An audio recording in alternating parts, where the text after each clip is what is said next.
still maiden. Okay. Now Sri Bhushan Lal. In this house. Okay, thank you. That's it. Now, Bhushan Lal Langde. Mahatma Gandhi ने देश को आज़ाद कराया, doctor Ambedkar ने देश का संविधान बनाया, लाल बहादुर शास्त्री ने जय जवान जय किसान कहकर देश को जगाया, इंदिरा गांधी ने गरीबी हटाओ का नारा लगाया, अटल बिहारी वाजपेयी ने देश का सुराज लाया और नरेंद्र मोदी ने स्वस्थ भारत कहा। उपसभापति जी,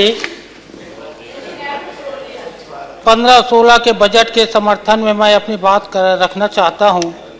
वित्त मंत्री माननीय अरुण जेटली जी ने माननीय प्रधानमंत्री नरेंद्र भाई मोदी जी के देश को नई दिशा देने वाली सोच के अनुसार बजट पेश किया है। मुझे भी बता देना क्या होता है। इससे देश विकास के पथ पर तीव्र गति से अग्रसर होगा।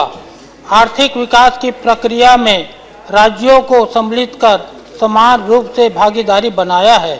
देश में नए रोजगार का सृजन, गरीबी उन्मूलन और आर्थिक विकास का पथ प्रशस्त करके लोगों के जीवन स्तर को बेहतर बनाने का प्रयास है।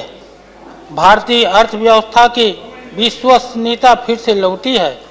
सरकार के प्रयासों से नवीनतम CPI मुद्रास्फीति दर 5.1% तथा थोक मूल्य मुद्रास्फीति ऋणात्मक स्तर पर है। वास्तविक सकल घरेलू उत्पाद में वृद्धि की संभावना है। देश में लगभग 55 बिलियन अमेरिकी डॉलर का विदेशी निवेश हुआ है, जिससे हमारा विदेशी मुद्रा भंडार रिकॉर्ड स्तर पर बढ़ोतरी हुई है। जनता चाहती थी कि देश से घोटाला, स्कैंडल और भ्रष्टाचार समाप्त हो। उस पर हम खरे उतरे हैं। इसके साथ ही स्वास्थ्य और स्वच्छता, बालिकाओं की शिक्षा, युवाओं के लिए रोजगार, श्रमिकों के कल्याण, कृषि उत्पादकता बढ़ाने, विद्युत, डिजिटल कनेक्टिविटी, युवाओं का कौशल विकास, व्यवसाय को सुगम बनाने का प्रयास तथा पूर्वी उत्तर राज्यों को मुख्य धारा में लाने का प्रयास हो रहा है। उपसभापति जी, वित्त मंत्री जी 3 उपलब्धि के बारे में बताया है। पहला, जन धन योजना में 12.5 करोड़ परिवार वित्तीय मुख्य धारा में जुड़े हैं। दूसरा, कोयला नीलामी में पारदर्शिता लाकर संबंधित राज्य को उसका लाभ दिया जा रहा है।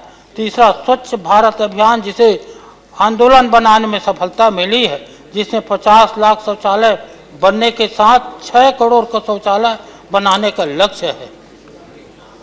उपसभापति जी, सरकार को महंगाई पर काबू करने में सफलता मिली है। सरकार ने वर्ष 2022 में भारत की स्वतंत्रता की 75वीं वर्षगांठ पर अमृत महोत्सव के आयोजन पर प्रधानमंत्री द्वारा उल्लेखित टीम इंडिया के विजन में सबके लिए घर, प्रत्येक घर में 24 घंटा बिजली, स्वस्थ पेयजल, शौचालय जैसे मूलभूत सुविधा जो सड़क से जुड़ा हो, प्रत्येक परिवार में कम से कम एक रोजगार तथा आजीविका के साधन, गरीबी उन्मूलन के प्रयास, देश के शेष गांव में विद्युतीकरण, सड़क विहीन गांव को सड़क से जोड़ना, प्रत्येक गांव तथा शहर में चिकित्सा सुविधा उपलब्ध कराना, युवाओं का रोजगार हेतु समर्थ बनाना, उन्हें शिक्षित और कौशल संपन्न बनाना को रखा गया है।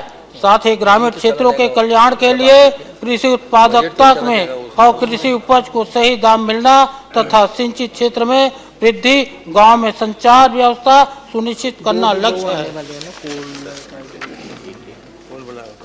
उपसभापति जी, केंद्र के लिए घटती राजकोषीय के बावजूद सरकार ने सड़कों सहित कृषि, शिक्षा, स्वास्थ्य, मनरेगा, ग्रामीण अवसंरचना जैसे महत्वपूर्ण कार्य को सहायता प्रदान करेगी, ये अच्छी बात है। सरकार विभिन्न सब्सिडियों को युक्ति संगत बनाने की प्रक्रिया के लिए प्रतिबद्ध है। छात्रवृत्ति स्कीमों में लाभार्थियों की संख्या में विस्तार तथा एलपीजी हितग्राहियों को सीधा राशि का हस्तांतरण किया गया है। हमारे किसान भाइयों के लिए प्रतिबद्धता झलकती है। मृदा उर्वरता में सुधार लाने के लिए मृदा स्वास्थ्य कार्ड स्कीम तथा प्रधानमंत्री ग्राम सिंचाई योजना के तहत सिंचाई प्रत्येक किसान के खेत में सिंचाई करने के लिए 5,300 करोड़ आवंटित किए हैं। छोटे और सीमांत किसानों को कृषि ऋण की सहायता से कृषि क्षेत्र को बढ़ावा दिया जा रहा है। समय हो गया, आज बहुत जल्दी है सबको, थोड़ा सा आप जल्दी करें। एक मिनट, एक मिनट। कृषि उत्पाद को उचित मूल्य मिले, इसके लिए राष्ट्रीय कृषि बाजार सृजित करने के प्रयास है। सरकार मनरेगा के जरिए रोजगार के मदद करने के प्रति वचनबद्ध है। अनुसूचित जाति जनजाति पिछड़ा वर्ग के उद्यमियों के लिए 20,000 करोड़ की निधि और 3,000 करोड़ की गारंटी निधि का प्रावधान रखा गया है, जिससे इस वर्गों के उद्यमियों को बढ़ावा मिले। जन धन से जन सुरक्षा के तहत 12 रुपया प्रति वर्ष प्रीमियम पर 2 लाख रुपये की दुर्घटना बीमा तथा अटल पेंशन योजना के अंतर्गत एक निश्चित पेंशन उपलब्ध कराएगी। Thank you ma'am.